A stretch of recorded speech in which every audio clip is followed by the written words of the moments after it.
ఇప్పుడు 49లో AMH test మరియు వీర్య విశ్లేషణ ₹999 మాత్రమే. IVF ప్యాకేజ్పై ₹20,000 తగ్గింపు. ఉచిత కన్సల్టేషన్, ఉచిత అల్ట్రాసౌండ్ స్కాన్. అపాయింట్మెంట్ల కొరకు సంప్రదించండి 8977738819. 49 అంటే ఆనందం, 49 అంటే సంతోషం. నెల రోజులు అంటే పోయిన నెల 24వ తారీఖు మరలా ఈ నెల 24వ తారీఖున నెల రోజులుగా నేను కానీ నా కుటుంబ సభ్యులు కానీ నన్ను అభిమానించి ప్రేమించే వ్యక్తులు కానీ ప్రజలు కానీ వాళ్ళు పడినా నేను పడినా నా కుటుంబం పడినా మానసిక క్షోభ, ఆ క్షోభకి కారణాలు మీడియా మిత్రుల ద్వారా తెలియజెప్పాలనే ఉద్దేశంతోనే ఈ రోజున మీడియా సమావేశం ఏర్పాటు చేశాం. దయచేసి మీడియా మిత్రులందరికీ కూడా చెప్తా ఉన్నాను, నేను మాట్లాడే 4 మాటల్ని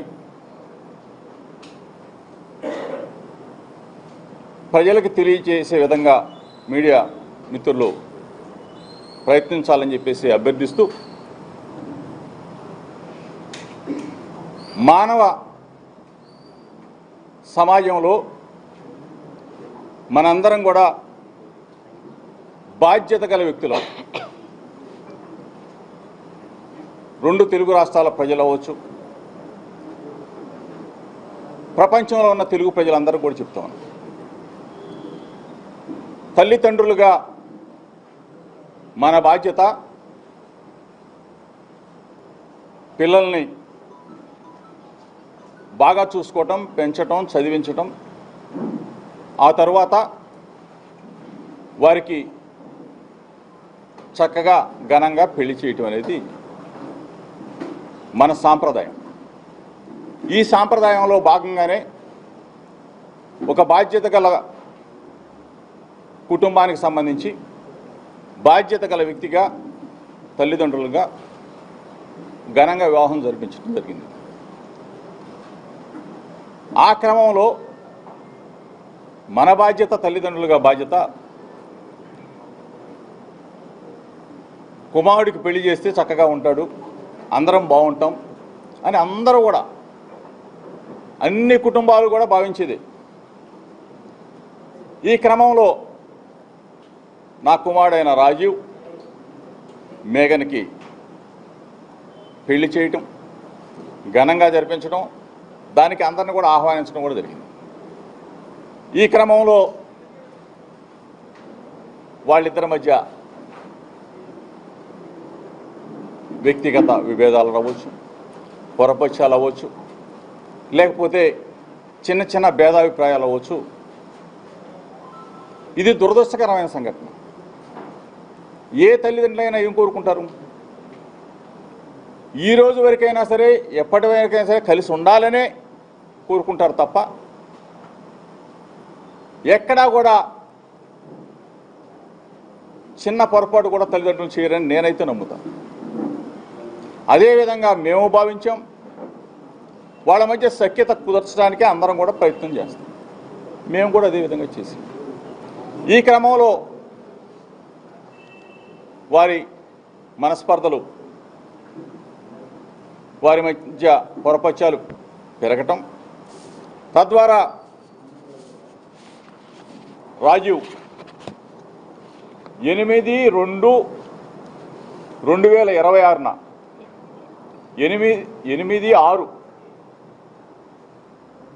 8వ తారీఖు 6వ నెల 2026న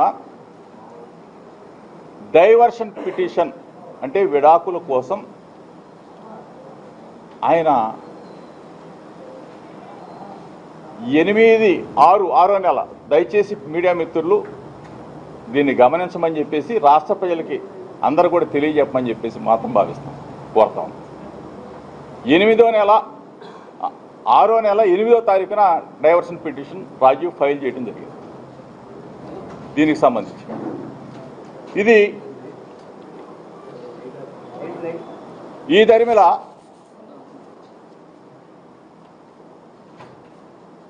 ఇరవై 24వ తారీఖు 7వ నెల 2026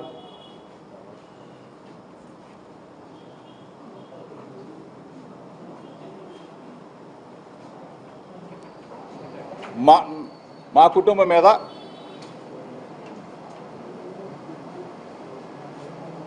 మేఘన కంప్లైంట్ ఇవ్వడం జరిగింది. దయచేసి ఒకసారి మీరు దీన్ని గమనించమని చెప్పేసి మాత్రమే కోరుతా ఉన్నాను. అయినా సరే రాజీవ్ నా కుమారుడు, మేఘన నా కూతురుతో సమానం. ఎందుకంటే ఉన్నది కొన్ని రోజులైనా కన్న కూతురు కన్నా మిన్నగానే చూసుకున్నాం. ఎక్కడా ఏ పొరపచ్చాలు మా మధ్య అయితే ఎక్కడా లేవు. రాజీవ్ మేఘన మధ్య ఉన్న విభేదాలు అవ్వచ్చు, పొరపచ్చాలు అవ్వచ్చు, మాట తేడా అవ్వచ్చు, వాళ్ళ మధ్య ఉంటే ఉండవచ్చు. మేము మా కుటుంబం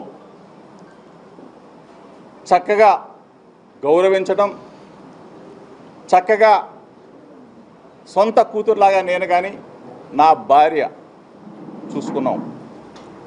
ఈ పరిస్థితుల్లో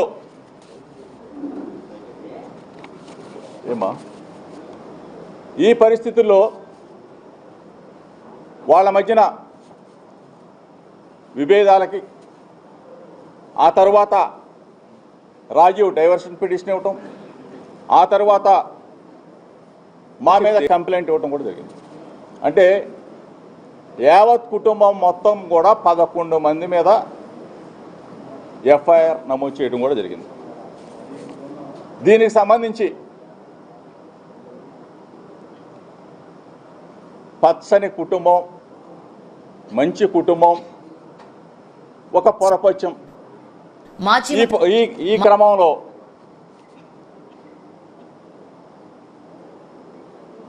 కొంతమంది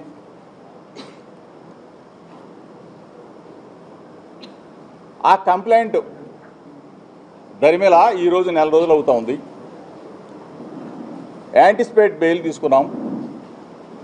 కొన్ని కోర్టు పరిధి దాటి మాట్లాడటం భావ్యం కాదు. కాబట్టి దయచేసి మీడియా మిత్రులకు చెప్తా ఉన్నాం, నెల రోజులుగా వ్యక్తిగత జీవితాలు, కుటుంబ జీవితాలు, కుటుంబంలో వచ్చిన మనస్పర్ధలు, ఇద్దరి జీవితాలు, అంటే రాజీవ్ మేఘన సంబంధించిన విషయాలని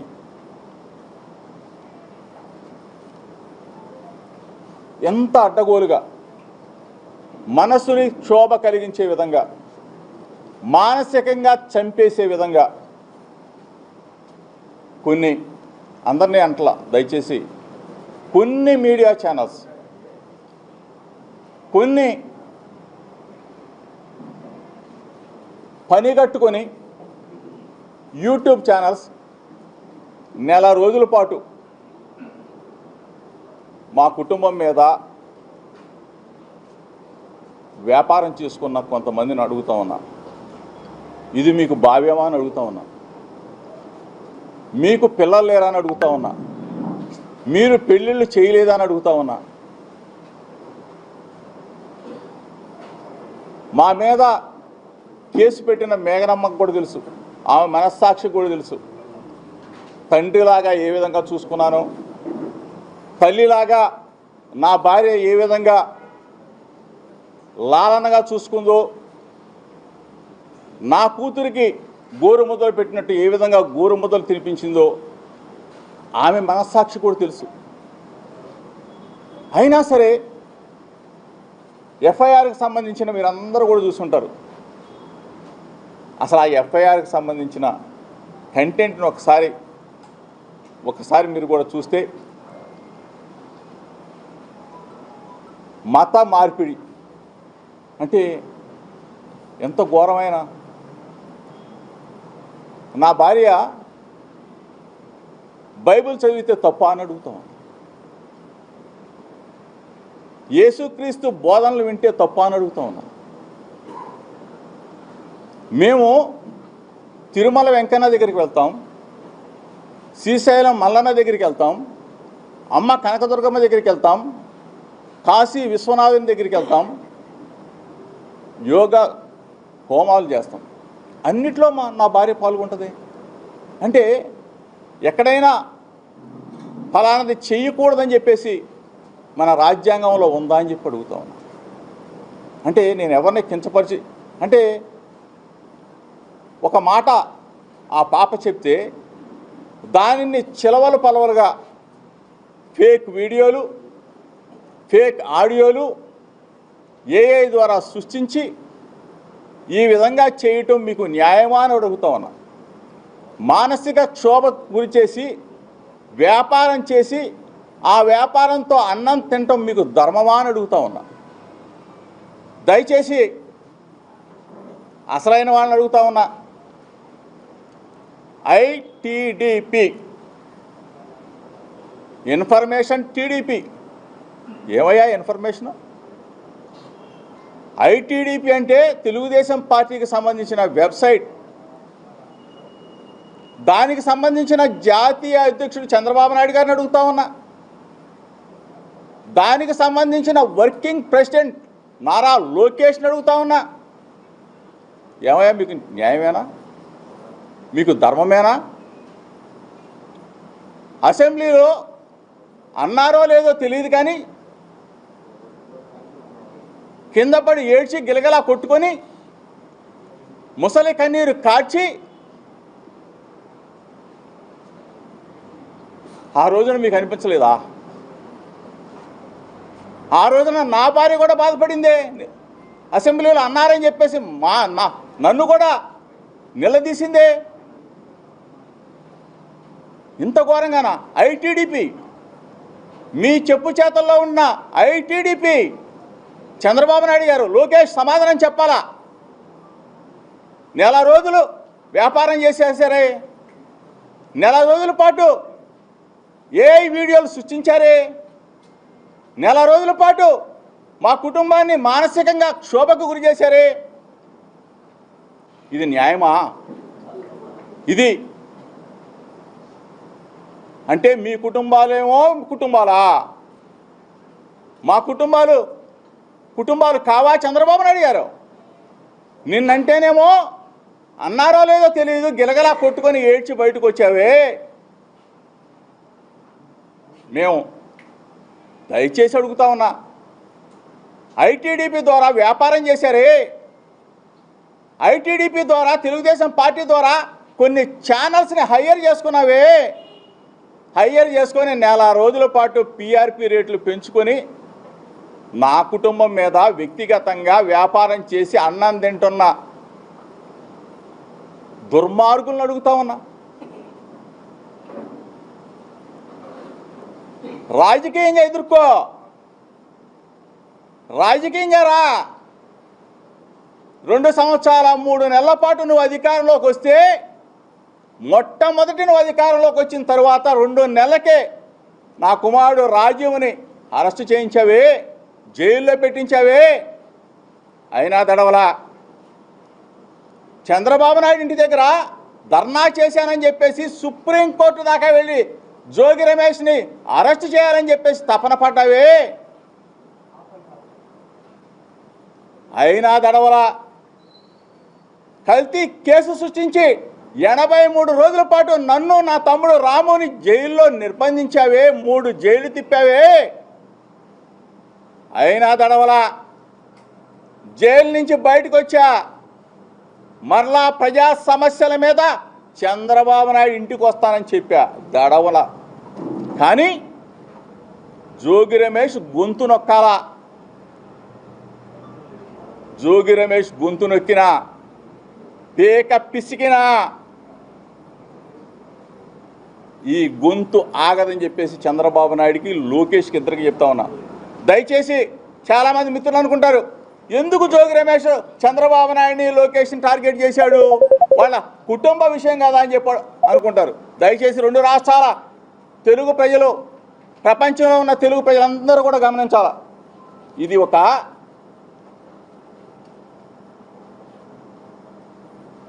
కథ, స్క్రీన్ ప్లే, డైరెక్షన్, యాక్షన్ అందరూ కూడా ఎవరనేది ఈ ప్రపంచానికి తెలుసు. ఎఫ్ఐఆర్లో పొందుపరిచిన అంశాలన్నీ కూడా ఒక్కసారి మీరు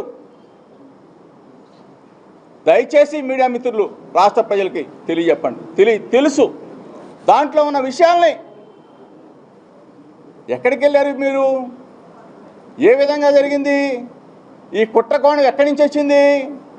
జోగి రమేష్ని మానసికంగా శోభకు గురి చేయాలా, ఇతను గొంతు నొక్కేయాలా, జైల్లో పెట్టినా సరే, 83 రోజులు జైల్లో పెట్టినా సరే, ఆ జైల్లో పెట్టిన తర్వాత ఇంటి మీద దాడి చేసినా, యాసిడ్ దాడి చేసినా, బాంబులు వేసినా సరే ఇతని నోరు అదుపులో ఉండట్లేదు.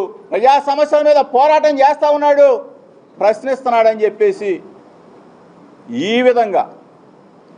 విధంగా కుటుంబ పరంగా ఎవరిళ్లలో లేవయ్యా చంద్రబాబు నాయుడు? పెద్దవాళ్ళు, ఎన్టీ రామారావు గారి కుటుంబం, అక్కినేని నాగేశ్వరరావు గారి కుటుంబం, చిరంజీవి గారి కుటుంబం. అంటే జోగి రమేష్ ఒక్కడే బలహీన వర్గాల్లో బలమైన వాడు. ఈ వీడు గొంతు నొక్కితే బీసీలందరూ అణగదొక్కబడతారని చెప్పేసి ఒక కుట్ర కోణంలో ఈ రోజుకి చెప్తా ఉన్నా. మేఘన నా కూతురుతో సమానం. రాజు మేఘన ఒకటవ్వాలనే ఈనాటికి కోరుకుంటాం. అది ప్రయత్నించాల్సింది పోయి క్యాంప్ ఆఫీస్కు ఫోన్లు చేసి పిలిపిస్తారా? రాష్ట్రంలో సమస్యలు లేవా? రాష్ట్రంలో ఇంకా సమస్యలు లేవా చంద్రబాబు నాయుడు గారు? రాష్ట్రంలో సమస్యలు లేవా నారా లోకేష్? ఇది మరీ ముఖ్యంగా చెప్తా ఉన్నా. స్థానిక శాసనసభ్యుడు కృష్ణప్రసాద్ ఏ రోజైనా వ్యక్తిగతంగా మిమ్మల్ని విమర్శించామా? రాజకీయంగా పోరాడడం తప్ప వ్యక్తిగతంగా కృష్ణప్రసాద్ని అడుగుతా ఉన్నా. నీ గురించి నీ పార్టీ వాళ్ళు కొన్ని వ్యక్తిగత విషయాలు ఇస్తానని చెప్తే ఒకటే చెప్పా, దమ్ముగా రాజకీయాలు చేస్తా జోగి రమేష్, దమ్ముగా ఉంటాడు, అంతేగాని వ్యక్తిగత విషయాల జోలికి వెళ్ళనని చెప్పా. మీ పార్టీ వాళ్ళు చాలామంది వీడియోలు పంపిస్తామన్నారు, ఫోటోలు పంపిస్తామన్నారు. ఓ నో, నా కుటుంబంలో ఒక సమస్య వస్తే వాళ్ళని మీరు ఒక్క వీడియో ప్లే చేస్తా దయచేసి. అంటే నేను చాలా వీడియోలు ఉన్నాయి, కానీ నేనేమి కొన్ని పరిధులు ఉన్నాయి కాబట్టి, నాకు కూడా మనస్సాక్షి ఉంది కాబట్టి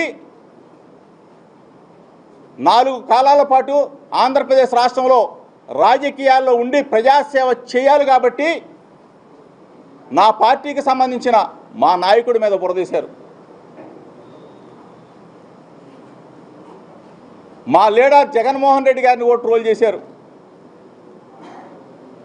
మా వైఎస్ఆర్ కాంగ్రెస్ పార్టీ కుటుంబ సభ్యులు జోగి రమేష్ తప్పు చేశాడేమో, జోగి రమేష్ కుటుంబం తప్పు చేసిందేమో అని చెప్పేసి మదనపడ్డారు.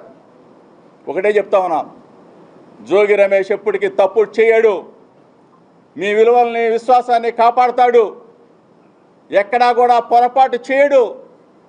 మనస్సాక్షి మీద ఒట్టి చెప్తా ఉన్నా, దేన్నైనా ఎదుర్కోవడానికి సిద్ధంగా ఉన్నాను. ఒక్క వీడియో ప్లే చేస్తాను, చాలా వీడియోలు ఉన్నాయి. దయచేసి నేను కృష్ణప్రసాద్ కూడా ఏమంటలా. కృష్ణప్రసాద్ అంటాడు నేను రాజీ చేయడానికి చూశాను, లేకపోతే అది చేయడం. దయచేసి నీకు దండం పెట్టి చెప్తా ఉన్నా, ఇటువంటి తప్పుడు పనులు మానుకో, తప్పుడు చేష్టలు మానుకో. నువ్వు చేసిందేంటో, నీ దుర్మార్గం ఏంటో నీ ఆఫీస్కి వచ్చిన తర్వాత నీ ఆఫీస్ నుంచి ఎక్కడికి వెళ్ళారో, ఎఫ్ఐఆర్ ఎట్లా కట్టారో, ఏ విధంగా నువ్వు దుర్మార్గానికి ఒడిగట్టావో ఒకే ఒక్క వీడియో సాక్షి. చూపించరా.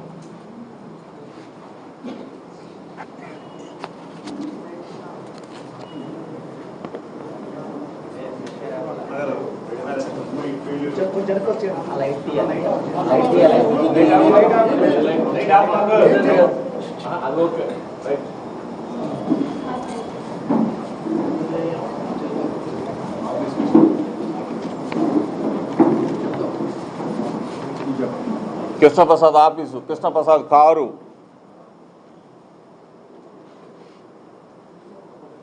వాళ్ళు నా కుటుంబ సభ్యులే.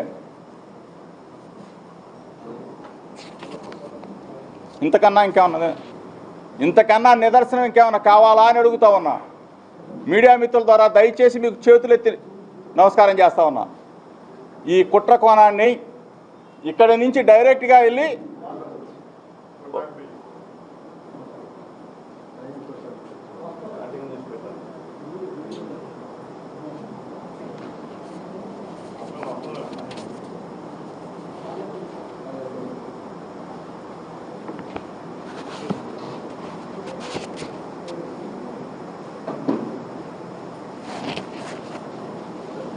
ఇగో మా మేఘనత్తలు.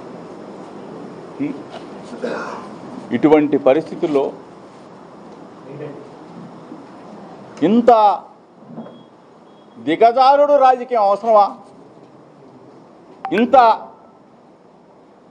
కుటుంబాల్లో కలహాలు పెట్టి, చిచ్చులు పెట్టి, ఫేక్ వీడియోలు, ఫేక్ ఆడియోలు, ఏ డ్రామాలు అవసరమా అని చెప్పి అడుగుతా ఉన్నా. దయచేసి చంద్రబాబు నాయుడు గారు, దయచేసి లోకేష్ గారు, మీ వ్యక్తిగత జీవితాల్లోకి ఎప్పుడు మేము రాలేదు, రాము. మాకు మనస్సాక్షి ఉంది. మాకు దేవుడిచ్చిన మంచి కుటుంబాలు ఉన్నాయి. అంతేగాని ఈ విధంగా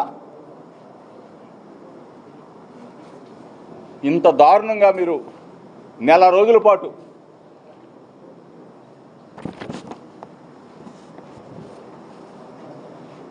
మానసిక క్షోభ, ఒకళ్ళం కాదు 11 మంది, నా కుటుంబం మొత్తం కూడా, ఎక్కడో ఉన్న నా కూతురు, గుల్బర్గాలో ఉన్న నా కూతురు, ఎక్కడో ఉన్న నా మేనల్లుడు వైజాగ్లో ఉంటాడు.